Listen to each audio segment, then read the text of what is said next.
You're watching Grassroots Resistance Collective, Texas grown, people powered, and unapologetically bold. We expose corruption, amplify real candidates, and give voters the truth the system tries to bury. No spin, no sellouts, just resistance. Let's get to work. Good evening, everybody. Happy Tuesday, and welcome to the Grassroots Resistance Collective. It is Tuesday, October 14th. I'm here with my co-hosts, Chastity and Jen, and we are joined with a very special guest. Her name is Chelsey Hockett. She is our special guest tonight. She's a working class mom, advocate, first time congressional candidate for Texas District 5. Her campaign centers on restoring dignity to everyday Texans, rooting out billionaire influence, and bringing power back to the people. Chelsey, welcome. Thank you so much for joining us today. So let's just jump right into it. I want to go ahead and start by asking, so what pushed you to step into the fight and run for Congress? So I had been debating it for a little bit. I acquainted myself with my congressman, and I realized that he is fully MAGA. And I saw the hate that he had for anybody that did not look like us, and I couldn't stand by and be quiet about it.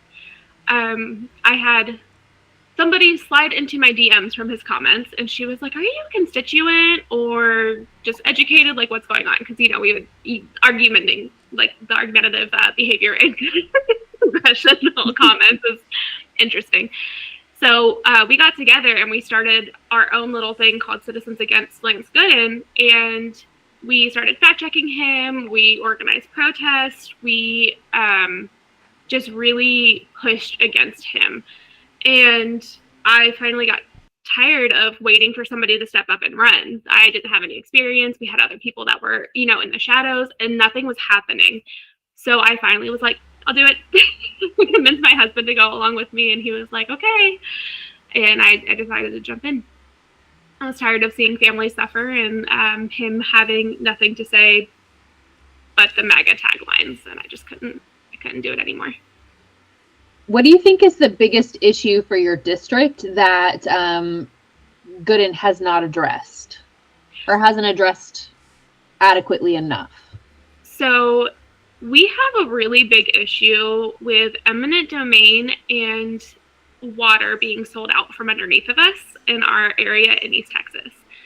And it sounds a little crazy, but when he was in the Texas State House, he got underneath of the mentorship of Monty Bennett, which I don't know if you've heard his name yet, but he is one of the East Texas billionaires. And he had convinced him to basically declare eminent domain in Henderson County, and they privatized this entire area and have been trying to condemn land and kick people out of their properties. He allowed them to dump trash into rivers, and it just kind of has spiraled from there. And lately, in our district, we have an aquifer that supplies most of our farmers and the water for our rural areas, and they have been fighting it and reaching out to him and trying to get any kind of support because they're trying to sell it to billionaires who have said it's going to a suburb in Fort Worth and Dallas, but not giving any proof, not giving us anything else. And so they've been fighting against it, and he has not said a single word about it. So our farmers are suffering, our lands are suffering, all of that, and he has not said anything. Oh my God. So how do you think that you could better address that? Honestly, I just want to be able to address it and be able to talk to people. And while I do talk to the Henderson County Democratic Party, I need to get out there more often and actually get to know people. But just showing up for anybody in the rural areas is all you need to do. And to be able to speak up, and talk to the people that are trying to make these deals is what they need. And none of that is happening. It is just being completely ignored. So I know that's not the best answer in the world, but it is just one of those being able to address it and being direct and talking to these people that are being affected by it. But we have an entire farmers collective in Kaufman County.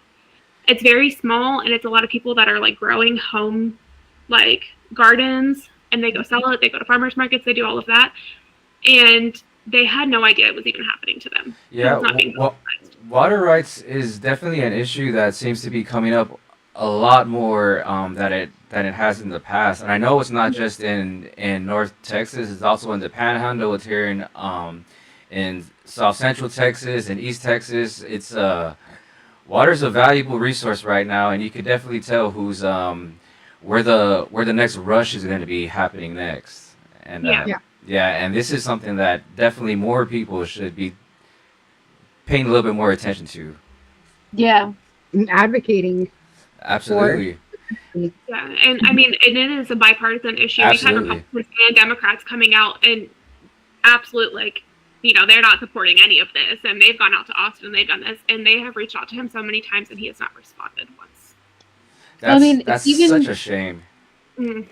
at this moment, there are several Western states that are currently under water restrictions and barring water from even Texas.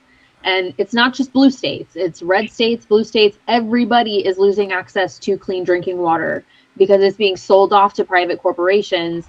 And then we're having this wastewater be dumped into whatever water we have access to because we're not one of the billionaires. And it's something that we all need to be talking about. You're absolutely right. It is 100% bipartisan. Yeah, and I mean, it's a huge issue for us. Sorry. Water, guys. Water. Yeah, the water is, but I mean, for us, it's not just clean drinking water. It is literally what they use to grow our food. And it's just. And okay, that kind of leads into another topic because we're having a lot of conversations lately about conditions like autism and what causes autism. And then we're having certain individuals that are very high in power tell us that it's Tylenol and vaccines when we are signing away the rights to our land and to our clean water to corporations that are then dumping toxins into the water and the land that we get our food from. Yeah. And then we wonder where all of these health issues come from. Yeah, we have no idea, like, why that is happening. My aunt actually used to work for the NIH, so, like, we don't know why they're sitting here, like, pushing one thing. I know it's the agenda, but, like, pushing that Tylenol is the issue when we literally do not have clean water and healthy food. Well, I think it's not any different than, you know, distracting you from Epstein files by the people that are distracting you are participants in that same behavior. Yeah. Do you know what I mean? Like, it's a shell game. Everybody look over here while I do this over here. And then you just pray that if you are not in the top 1%, that you can survive it. Yeah. And that's basically it. Like, we're just going to completely distract from any real problem that we have. I'm sorry, I had a spot on my screen. You're good. We're just going to completely distract from the real problems with these big shows. And now what? Circumcision is an issue, and that's called autism. Circumcision. And okay, let's just clarify, guys. He came back and clarified that it's not the actual procedure. It's the giving the baby Tylenol for the pain after the procedure. So still Tylenol, but now we're talking about like circumcisions. Still Tylenol, but genital mutilation is fine. Male genital mutilation is fine. As long as you don't get any pain medicine for it. But the fact that they're saying, like, it's twice as high in people that are circumcised, even because the majority of the U.S. is circumcised, is not a fact that we've covered. We're just going to blame that it's twice as high. Yeah. Oh my gosh. Trying to explain to people that as testing advances, you're going to find more people with these conditions just goes over everyone's heads. Well, nobody was autistic. I was like, are you... I've met my father. I know that he's into some weird stuff. Like, he can name every train and plane. You go into a World War II museum, and it's just, he can name every single plane that's in there. He's never been diagnosed with anything. And he's also been obsessed with Elvis. We had old records, like, all like these crazy lamps and stuff. And so, like, I can tell you, like, that wasn't something that would have been diagnosed or even looked for because he was functional when he was a kid. Yeah. And it just, you know, that wasn't there. It wasn't a diagnostic tool that was used. It was, you know. Yeah, and it's like when autism didn't exist, they were still, you know, doing procedures like lobotomies, you know, and stuff like so. What do you want to go back to? That was for hysterical women and witches, Tovar. I mean, hysterical women had a lot of treatments, and I'm sure one of them was much more popular than the lobotomy. Cornflakes and graham crackers. Yeah. Cornflakes and graham crackers, ladies. Get you some. But Um, I'm so every day. Every day there's something new. Today is it the Young Republican text messages? Oh my God. Did you guys hear about that kid that immediately came out and claiming that he was going to be on an 8-city TPUSA tour, and it's endorsed by TPUSA, and he's got the T-shirt. He's gonna. I don't know if it was on a group chat, but he was like that. He's gonna be the next Charlie Kirk. Like right after he died, he like picked up, like randomly just like picked it up, and everybody rallied around him and hyped him up, and it was all fake. I think they're trying to put Erica Kirk in place for when Trump dies.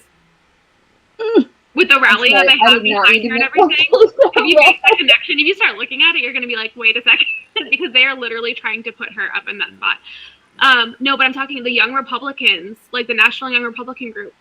30,000 pages of text messages came out with a crazy amount of like Hitler references, saying they're going to burn them all kinds of insane stuff. So Politico dropped it. So after this, you should definitely go look at that because it is insane. Yeah, there's definitely like a dark internet culture, subculture of a lot of like straight up anti-Semitic Nazi propaganda. It's just straight up Nazi propaganda, and they try to conflate it. Well, everything is conflated, but now it's like they want to hijack Christianity also, and then mix in Nazi rhetoric with it. It's so wild how people are coming up with all these.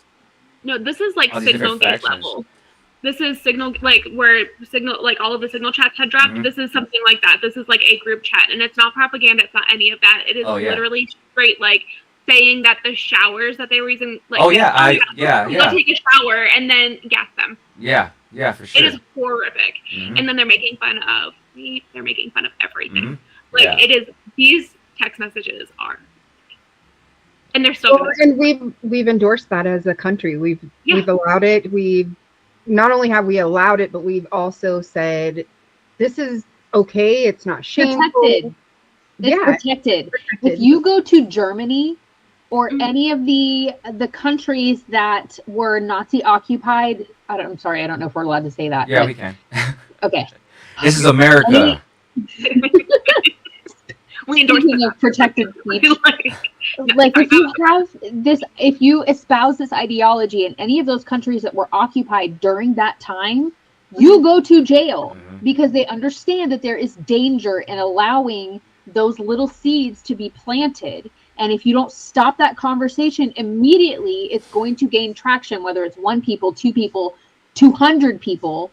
And then we end up with these 21-year-old people running around with serious mental health issues not being addressed, armed to the teeth because we live in a country where you get those before you get a job. And then we wonder what happened. I will tell you what happened.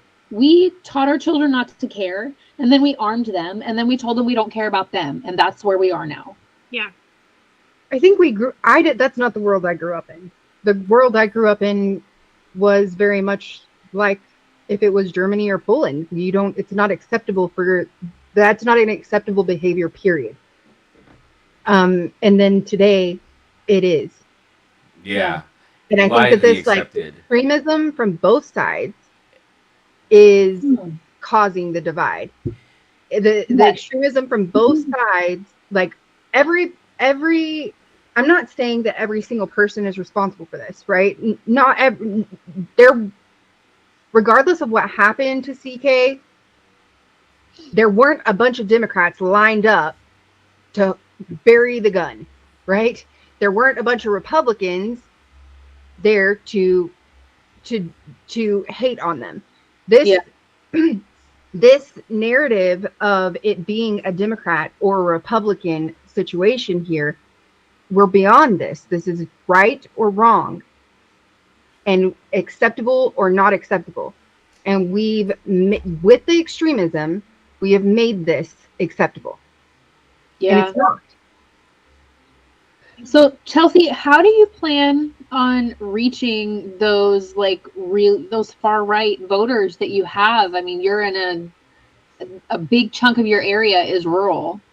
How are you going to reach those voters? So I'm still working on that one because I have no idea. Like, it's one of those things here. Like, in Texas, it is, if you tell anybody you're a Democrat out loud, you get a lot of dirty looks. I was at a parade on Saturday where we had a lot of people that were super excited that we were there as, like, the Democratic group. And then we had people like, you can't take candy from them. They're Democrats.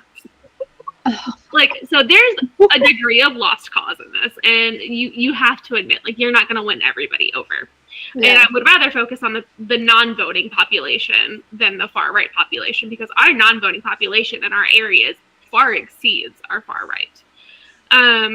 So I'm gonna work on that end of it, but I know because our non-voter are the ones that have been disenfranchised.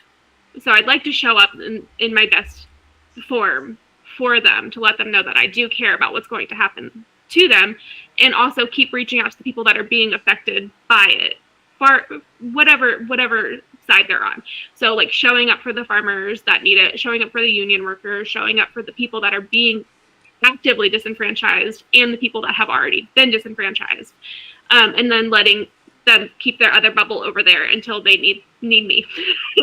Yeah. So, keep reaching out, say, like, hey, I care about the healthcare. Hey, I care about the fact that your Social Security is not enough. Hey, I would like to do something about that, but you are in such a toxic environment here in Texas that it is one of those, I'm not gonna continue fighting somebody, telling them, hey, I really care about you and I want you to do better, when they think that I want to harm them, because I don't think that's going to be a productive conversation. But if they're looking for it and they want to hear it and they want to speak to me, then that's one thing that I'm willing to open up. You were just talking about healthcare access. I wanted to ask you, because that's something that I'm pretty interested in it for Texas as well. As far as, like, any kind of reform, do you have any kind of ideas as far as healthcare goes for Texans? I mean, I would just like to be able to continue expanding, like, Medicaid and Medicare access, and trying to get support through Texas to fund it, as well as, nationally. I have a hard time with what are you going to do in a year from now if you win this, because as we speak, entire departments, including, like, the special needs department within the Department of Education, are just being entirely dismantled. So we have no idea what we're going to be walking into by the time that this election happens. But if we have Medicare and we have Medicaid and we have all of these, I would like to expand into universal health care where everybody is covered and okay. And I know it's going to increase some wait times at the beginning of it, because people have not had access to healthcare for so long, or affordable healthcare, but being able to invest in grants and schools and education, so that way we can continue staffing the medical fields, and, like, decreasing that backlog is something to also take into consideration, and something that I want to work with. But again, the Department of Education, by the time we get it in a year, could be completely gone. I've also read you talk about homelessness, and you've called it a humanitarian crisis, not a crime. How would you reshape, I guess, like, federal housing, and again with reformation, as far as it comes to how I guess we deal with the homeless population in Texas? I mean, we've had a couple different projects throughout Dallas where they have tried to build mini communities and walkable things and stores where you could walk to from these little houses, and kind of create communities for people that need the access to affordable housing. I've seen housing vouchers work really well in Cleveland and Chicago, and they've been able to, like, bring a lot of people off the streets. Like, Cleveland almost nixed their entire unhoused population. They were able to bring almost everybody off the streets in, like, a really bad part of winter. But they had housing vouchers. They were able to, like, redo, like, warehouses and stuff like that, so that way they could make, like, little cubicles and little, like, even just one room apartments to get people back on their feet. So that is something that I would definitely look into, especially for our Dallas area, because our side of Dallas does have a pretty big unhoused. We're looking at the 2026. If we swing into Dallas and we keep our maps for the redistricting, we'll gain over 200,000 voters in Dallas. And it affects a big part of where that unhoused population lives. So I'd like to be able to bring something to that, because if you can give people stable housing, stable food, stable programs, to continue to grow, you reduce that crime rate. So that would be something that I would like to see, without giving them criminal records in the process. Yeah, for sure. Have you had any thoughts? We were just talking about Charlie Kirk earlier. As far as gun reform, do you have any thoughts on that? I am very pro, like the gun laws that you want to see. I want to see a couple of days waiting period. I want to see more background checks. I want to see just stricter, like, I don't know, get a physical beforehand. Make sure that you're like physically and mentally sound and able to carry. I don't love open carry everywhere. I feel unsafe with that because you never know who's going to grab something from you, especially in Texas, because we've had incidences this year on the DART. We've had issues at the state fairs. We've had issues in movie theaters. We've had issues everywhere else. And a lot of these restaurants don't like the open carry policies because when you have alcohol involved, it encourages bad behavior when you have weapons available to you. So I feel like arming a bunch of kids with sticks at a playground is a bad idea because they're all going to hit each other with sticks. Like, you don't, that's not how you solve the problem. Yeah, it just seems like this issue has kind of, it's evolved over time where it seems like a nonpartisan issue anymore, where people just, I mean, there's a lot of talk about banning, and that's like a real touchy issue. But when it comes to like common sense reform, that's something everybody can get into. You were talking about the background checks and even education and certain kind of medical and mental physicals and stuff like that. Yeah, for sure. I think we need to make it harder to get them, not easier, and not open up avenues. Yeah. But you are still pro Second Amendment. I am still pro Second Amendment because, I mean, we've seen what's happening. Like, I don't feel safe without being able to. But I also grew up in an area where we went and shot guns when I was younger. Like, I'm from Maryland. I'm from a blue state, and I'm from an area that does have a lot of heavy gun reform and gun laws.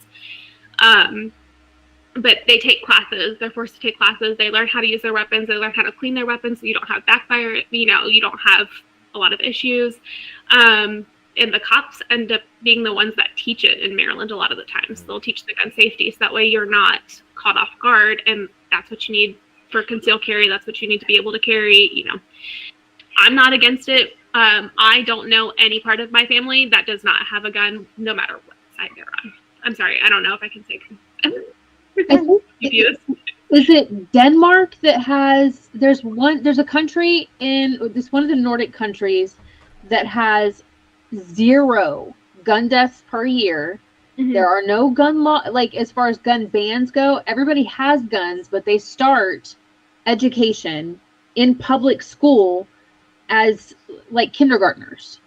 I have never heard of this place, but that sounds like now I sound like a crazy person. I'm sure I've heard of the country. I just haven't heard of the laws. It's real. But I mean, I did grow up in a very like strong gun community. They had property in Maryland, so it was one of those you could set up targets and stuff, and you would go out. But I mean, I know that doesn't work well for me because I'm not from Texas. Being, they don't love non-Texans in Texas. We had Hey, you know what? We have a non-Texan as our lieutenant governor right now, and he's doing just fine. Is he? He I think he's actually. Is he from Maryland? Yeah, he's from Maryland. No. Sorry, I'm not him. Okay, I'm looking to redeem Marylanders for the rest of Texas, guys. Okay, but we have like Wes Moore. He's pretty cool. Okay, yeah. Oh, he's from Maryland too? Wes Moore's the governor of Maryland. He's not a Texan, but like he's pretty cool. Oh, yeah, I love that guy. He's so much fun. Yeah. He's like 12. He's no, he's not. He just really has a lot of melanin that keeps him very young. I got you. But we do adore Wes Moore. So they're good Marylanders. Harriet Tubman was a Marylander, and so we love Harriet. We do love Harriet. So that is my favorite thing. But I claim her. I guess there was I have a question from our live feed. We were talking about the Second Amendment and how everybody feels. I guess, a certain type of way. Well, someone did ask, what's everyone's thoughts on the possibility of the Insurrection Act Insurrection. being invoked on Saturday? Is that a thing? Are people talking about that? It's been a thing since April. Well, We're just like, it's going to happen at some point. I know about the No Kings or the protests that are scheduled for this weekend, but I haven't heard anything about that. So I have heard, as far as the Insurrection Act, I've heard designating Antifa as a terrorist organization. I've heard stating that the phrase "No Kings" is going to be deemed a terroristic threat. I've heard Trump himself say that. Too bad he didn't do it anyways. Trump is saying he's doing the whole, I'm not going to, but I could. So if I did, you let me because I can, because I can, because I could. Nobody told me I couldn't, but I haven't heard about it. Maybe I can. Like, he's gonna do it, guys. She always looks to the back. Maybe I can. I don't know. But this also happened right before the April 5th No Kings protest.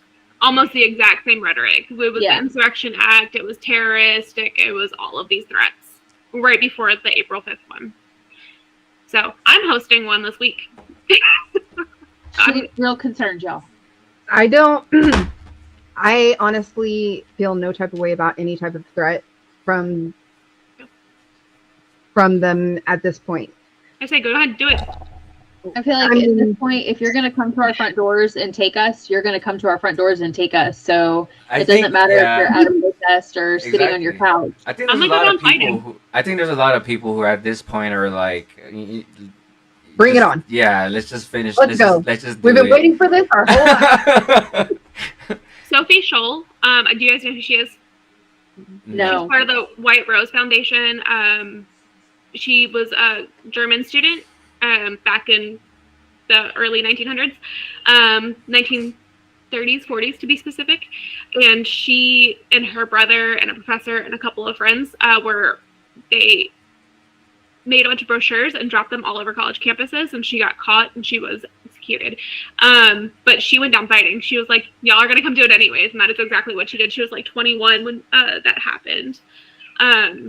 But I'm going to embody that spirit, and I'm going to do it anyways, because if I can save people while I go out, then that's what I'm going to do. We literally have everybody wants to go see a psychic or read tarot cards. Just somebody tell me what my future is. We literally have a roadmap right now. A million textbooks, a roadmap so many. to how to not be here. I remember sitting in history class and your teacher going, what would you have done? What would you have done? Let's talk about that, everybody. What would you have done? Let's do that. Let's do that thing that we're not doing right now. Yeah. In the time that's just like the time that we were reading about. Yeah. Oh. Yeah, it's crazy because this is probably the first year where I haven't watched any kind of sports. I maybe caught a couple baseball games. I go to my kids' games, but that's it. No football games, no NBA, nothing. I haven't. My husband puts it on every Sunday. Other than that, I am at every meeting I can be at. Yeah. I go to all the events I can go to. I take my kids to their activities, and I'm booked. I'm listening to news 24/7. Yeah, and I think that happens to a lot of people this year, at least in Texas, for sure.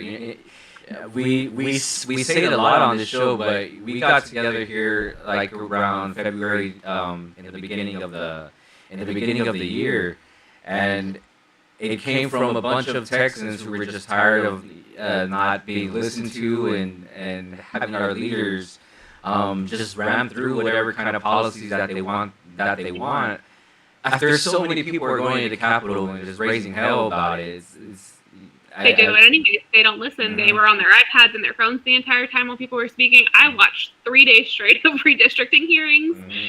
I live streamed it at one point. I couldn't go to them because kids.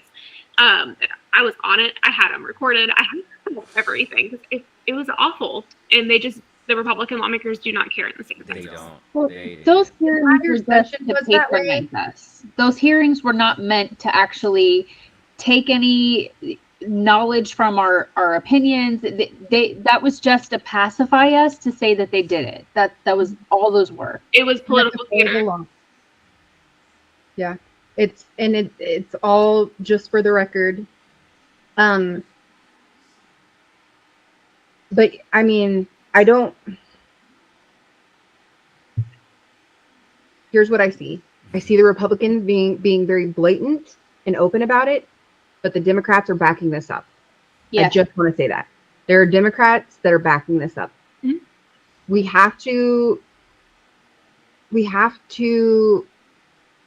stop pushing the narrative of that it's you versus me.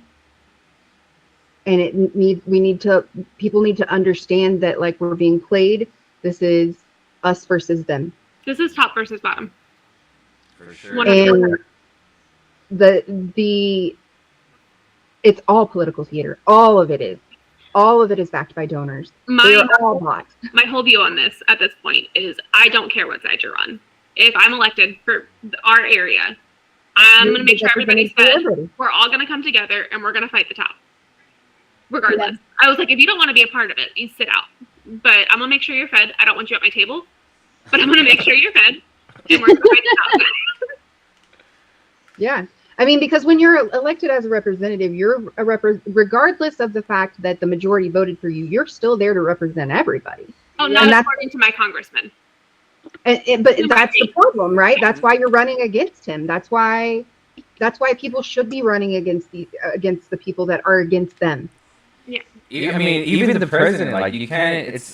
It's a fact to say that he's targeting democratic policies, which isn't even a thing. There's no such thing. I mean, you have people that introduce Democrats that introduce policies, but he's just going on a democratic. What is that? How does he even know what a democratic policy is? What he is going for, and what I've seen is that he is going for the policies that specifically protect the people from corporations. He's specifically going for the policies that are in place to protect the consumer, that are in place to protect predatory loans, predatory credit card fees, predatory anything. That is what he's going for first, and that is what he's calling democratic. Things that are in place. That protects his victims and the victims of his friends. And the Supreme Court is actually looking at overturning something like that loyalty, where he can put loyalists in independent areas, like when they overturn that one, that is specifically in departments that are there to protect the American people and consumers specifically. It has nothing to do with him not being able to hire who he wants to hire. It is to screw over the American people and the consumers. I know they're the same people, but, different different connotations on, what the product of that is. So with the area that you're in, I kind of feel like one of the things that's missing right now in general is good education. Like, if we had a better education system in place, then people would be better informed and they wouldn't make the decisions. Literacy and justice for all. Thank you. So two of the big projects that I've heard a lot about that kind of get put off year after year is the high-speed rail that's supposed to run through, and then the rural broadband projects that were especially in your area. Yes. They're using Starlink now to replace that because the broadband's not going fast enough, and we're getting some of the lines, because we're getting like the fiber lines and stuff from like AT&T, but I'm only 30 minutes outside of Dallas. Yeah. And so my district goes another hour and a half away from me. So they need it, but a lot of them are using Starlink because that is their only option for internet that works, and they are totally disconnected. And these are professors and teachers that are trying to teach classes online that don't have access to this. So they don't have stuff working 100% while they're out there. So just to add to the no education, like accessibility, the teachers can't even teach. Right. So how do you mitigate those situations? Like, what do you think that you could do to kind of push those two things along? Because I know, like, the high-speed rail project, that comes up every single that almost got election. killed completely this year. Yeah. That was scary. I don't know, other than like getting infrastructure bills passed and being able to invest that back into our state. But I mean, we don't even we're a welfare state. We don't even make enough money into the federal government for it to come back to us fully. Yeah. But I'd love to like continue what Pete Buttigieg and Biden did with the infrastructure project, where they were taking all of this money and putting it into these projects to, you know, continue to invest in those high-speed rail. Because I mean, they were even doing one from Sacramento to Los Angeles. Yes. They were doing one here. They were gonna. I would love to continue to invest in that and to support those bills that come through in like the budgets. I feel like we have a really bad habit as Americans of looking to Europe and Asia and saying, you know, we should have that. We should be advanced like they are. But in order to do the things, like they don't want to do the things that get you to that point. You don't want the high-speed rail. You don't want the expanded broadband. You don't want the Medicaid for all. You don't want... because it becomes me.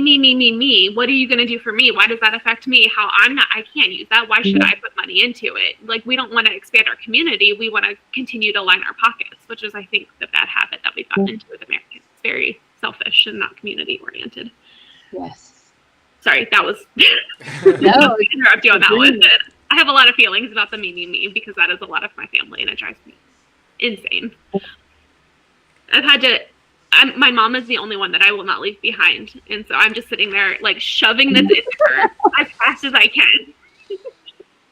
So I am like, I've been teaching her history because she didn't want to listen in school. I've been teaching her all of this, and I do it regardless of if she wants to hear it. Good. I've got her, like, drifting. I ask my dad a lot of questions he doesn't like to answer, but my mom, I'm like, I refuse to leave you behind. We're not doing this me thing. We're going to invest in our community. Do you want to live around a bunch of stupid people for the rest of your life? Do you want your nurses to know what they're doing? It's weird. So I'm getting there with her. But yeah, it was like investing in the community and getting those infrastructure bills, I think, is the biggest way to continue to push us forward. You know, infrastructure. You were, I noticed that you talked about clean energy and certain rooftop solar initiative. Can you elaborate a little on that? So Dallas is a very large city, and we have a lot of empty roof space. So one thing that I've seen work really well in Chicago, I've seen it in New York, where they have done rooftop gardens, and they've started putting solar panels as well up on top of buildings to help kind of like bring the clean energy in. And Texas started integrating a lot of solar energy over the past year, and kind of helped take the pressure off of our grid. Mm-hmm. And with that solar energy kind of getting knocked down, I'm afraid we're going to go back into like the freeze that happened a couple of years ago, and we're going to get into dangerous territory if we don't continue with it. So we need to bring back those solar initiatives that we had previously, where we got the tax breaks from it. Mm-hmm. I mean, we have an electric vehicle because we got tax breaks as well that kind of offset the cost. And being able to charge it at certain times for free with our energy companies. And I don't know, there were a lot of really good initiatives, but now that Trump is in, he hates clean energy. He hates the idea of solar. He hates the idea of wind power. I don't know why. Somebody put it in his head. Somebody somebody put a dollar People that sign are making behind big it. money. Yeah, somebody put a dollar sign around it. I know, but I mean, we're coming in now with how many AI data centers I know, that it's need ridiculous. endless power, and we're taking away, like, he's going to go for scarcity.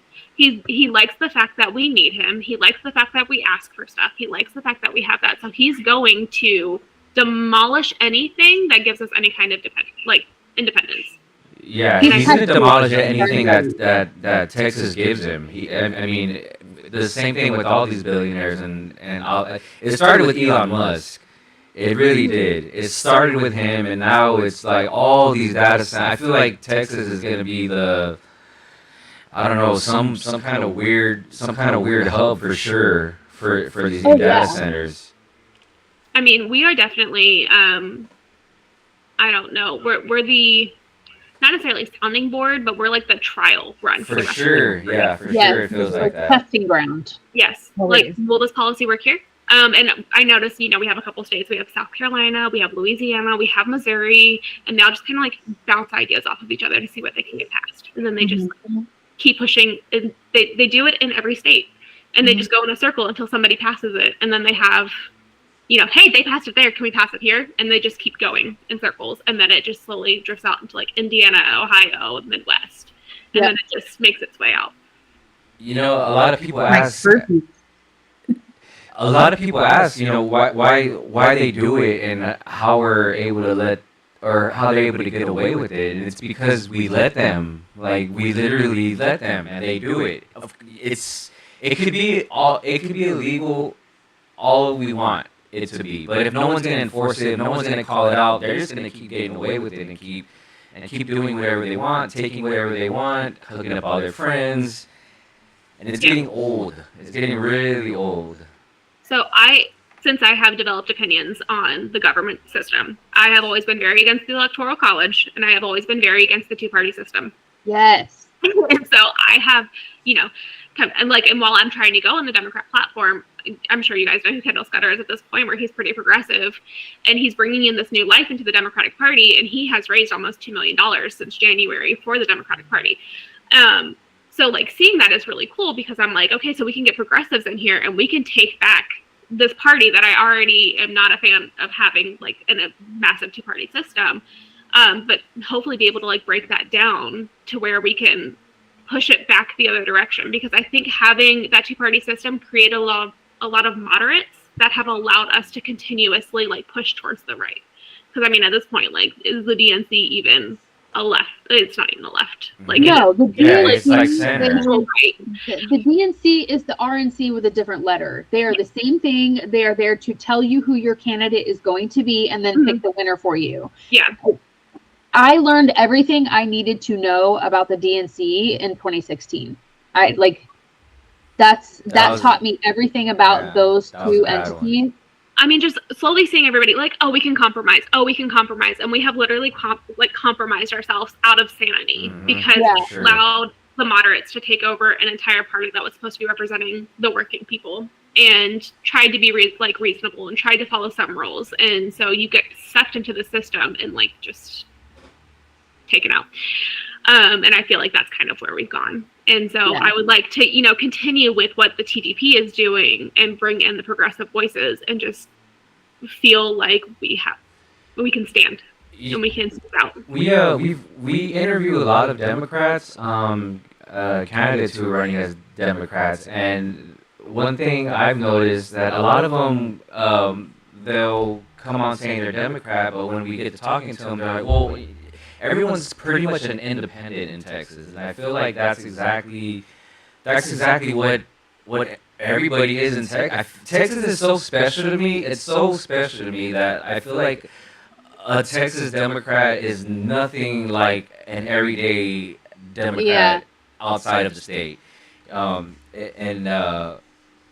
think we're at a point right now where we could really take it back from these weirdos, man. These freaking weirdos who don't even seem like real people when you're in front of them. They do not seem real. They're aliens. They're not from this world. And I feel like that's a lot of our old candidates too that have been like, like, I can listen to Beto talk for a long time, and I think that he just came out before everybody else was like ready to go with the progressives, and I'm really happy for what he's doing. And I like a lot of the candidates that are coming out, but we have our couple that are just recurring that just need to go away. Especially the other one in the Senate that was there last year. It's not just, it's the governor, the lieutenant governor, House representatives, Senate representatives. But I'm talking like on the Democrat ticket. Talking about Allred? Yeah, Allred. We can say that. Yeah, Allred people sucks. that have been there, and they're establishment Democrats versus progressive Democrats. And like the establishment ones, they're done. I can't believe you. Do with that situation is just start, like, if you're trying to get them to see past Colin Allred, is just send them anything with James Tellerico. I will send the people that are leaning and the moderates the Joe Rogan. Yes, that's what I do too. That's what I do too. I talk so much crap about Joe Rogan to my husband, who will listen to him because he likes the science stuff. He likes to hear about the weird, like the metabolic stuff and everything. He's just weird. He likes to listen to that stuff. Tell him not to listen. It's all wrong. Joe Rogan is dumb. You guys, sorry, Joe Rogan, but he does a lot of research behind it, and he knows that it's bullshit, and he still listens to it. So I'll send him the things that you do to keep the white men from listening to Joe Rogan. Yeah. So I kind of think I get him on the crap for it. it sucks for a lot of people because Joe Rogan used to be cool. Like it was Oh my like God, I love Joe Rogan. I started listening to Joe Rogan in 2011 or something like that. That was over 10 years ago. And he was talking about Bigfoot and aliens and JFK and the fake moon landing. Like cool, like fun shit that you can listen to, you know, when you're driving by yourself at night. But now it's like so predictable. You know what he's going to say. You know he has talking points and it's going to be the same bullshit that you He's hear on. corporate now. Like, he went corporate. He got his ads. He did everything else, and he doesn't want to do that. But back when, like, you know, the decline is what I've seen. Yeah, for sure. But yeah, that is all fun for Tallarico. I'll be like, hey, have you listened to the Joe Rogan Tallarico one? Just to see if I can like locate it and see where we're going. But I don't. Chelsey, we keep like steamrolling you, girlfriend. What were you gonna say? I have no idea. Oh no, you're good. I feel like Tovar and I keep asking you all these questions. No, go ahead. Not a thought in my brain. Not a thought. Nothing going on out here. I do want to know what your stance is on cannabis, though. Oh, pro. That was a quick answer. Yeah, no, I'm all for it. There are a lot of medical things, like great medical uses for it. It helps with seizures. It helps with all that kind of stuff. It is fantastic moneymaker for communities. It brings in a lot of like work for infrastructure and education as far as taxes and stuff go. If they made it legal and they wanted to go that route, it's also great recreationally. Personally, you know, like it's great. We don't know anything about that in this little group. No, we do. Well, I historically has been used for mass incarceration, and I think it needs to be legalized. For that point, I think we need to reverse the charges of the people that, yes, it was illegal when they did it, but it has literally been used to incarcerate an entire group of people. And has completely devastated communities because they haven't had father figures. We've had mothers that have been single moms because people were, you know, arrested for that, and it has greatly contributed to just like the downfall of an entire community, like the Black community. Not that they're in a downfall, but it has contributed to like a self-reliance kind of. It's also contributed to the prison industrial complex as well. Yeah. Oh yeah, but I mean, like the sociological standpoint of it too. You've had a lot of women that have had to raise their children as single mothers because they have gotten so hard on a lot of these like the cannabis use and stuff. Yeah. And it's done a lot of damage to the Black female community specifically because they've had to triple time everything to make sure that they're working for their kids, they're working for their families. It's put a lot of just undue hardships on an entire community by taking men out of the community for that reason, because that's, you know, control the vote. You make them felons, and then they can't vote. Then they can't vote. Then they can't work. There's a lot of a jail sentence can easily make a man like useless. I mean, you can't do anything, and then you continue to you continue down an illegal path because you can't legally work or you can't legally get a job, and then you continue, you know, into selling or vicious cycle. For sure. It is. So yes, I pro 100%. I think it needs to be legalized, just entirely. The only thing that I do not think that we should be doing, from somebody who has worked at an airline, is making sure like federal agencies have a way to check blood levels before somebody's allowed to work when you're regulating the safety of other people. So Department of Transportation, FAA, all of that. Like let's not have that in our systems until we can like BAC check. I don't know how that's ever going to happen, but that is my one negative on that. I like that. I agree. So one thing that tends to come up a lot, particularly with the House candidates, is property taxes. Mm-hmm. So it seems like it's an issue in every area. They're all going up. There's not really valid reasons for anything. We know that they're stealing our money, but we'll pretend like we don't know. How would you address property taxes, particularly in your area? They are such a disaster. I have literally, I want to dig into it more because it's not an area that I'm super educated in as far as like what it's going to, what the systems are for. Like I know it's used for education. I know it's used to maintain like everything. I don't know the only alternative to that is the state income tax, but like they're continuously pushing the property taxes up and up and up while the houses are going up in cost, and it's literally bankrupting families.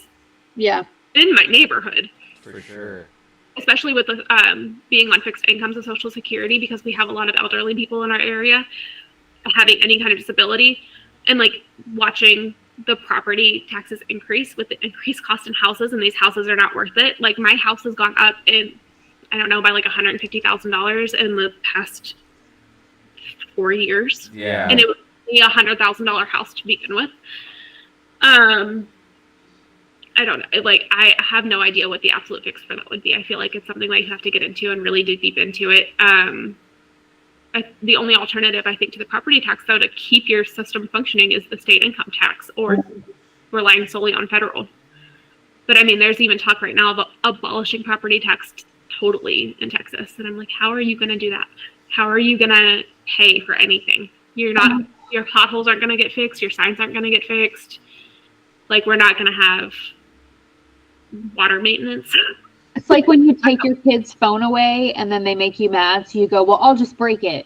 Okay, neither option is the right option. Let's like stop being ridiculous and just saying words so that you can say that you said something. Like, actually come up with a freaking solution. I mean, we need to get into fully like where every dollar is going.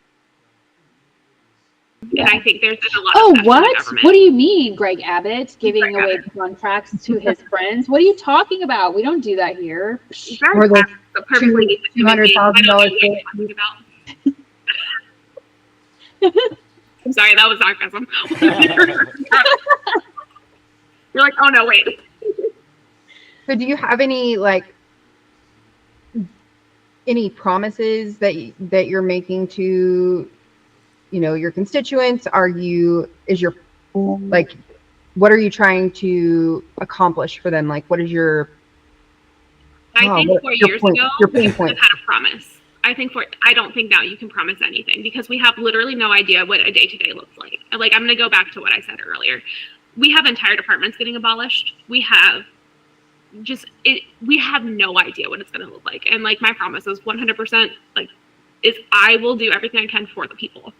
I'm kind of in that weird situation where I'm not totally upset about departments getting destroyed because a lot of them have contributed to a lot of oppression of people. Because they don't want people to succeed. So you legislate until it's useless. So if you can I want to protect the people and I want to build that better. And I want to make sure that the systems that we are able to put in place after all of this is over work for everybody and not just certain people.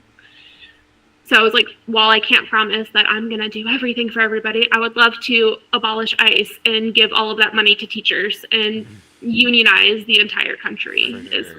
But we have no idea day to day what's going to happen. That's fair. Yeah, I think there's something that we do on this podcast where the last person that we interviewed left a question for you, and then we asked you to leave a question for the next person. So I can't remember who the last person was, but I believe it was Zach Herbert. Yeah. And his question was, what is your superpower? Not like, what do you wish your superpower was, but what is your superpower that you use on a daily? I'm a mom, so multitasking. And getting 3,000 things done at one time. It is like answering an email while I'm wiping down a counter and getting a snack for my child at the same time. Like, it is multitasking. Yeah. I'm sorry, we've got NFL headlines of the day playing right now. Oh, we lost her. She's multitasking. She'll be right back. That's for my husband. That's our Alexa. That's the one thing that she does every single day at 7:20 p.m. is set off the NFL. He's involved in a lot of fantasy leagues. So if you could ask the next candidate, and we're not going to tell you who it is, but what question, any question, it can be about any subject, any topic, real, not real, what question would you like to leave? Have you ever gone through a period where your socks match? Or don't match? Ooh.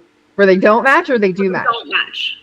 Like when I was a teenager, I didn't care I thought it was cool to wear different socks. Now I know how old you are.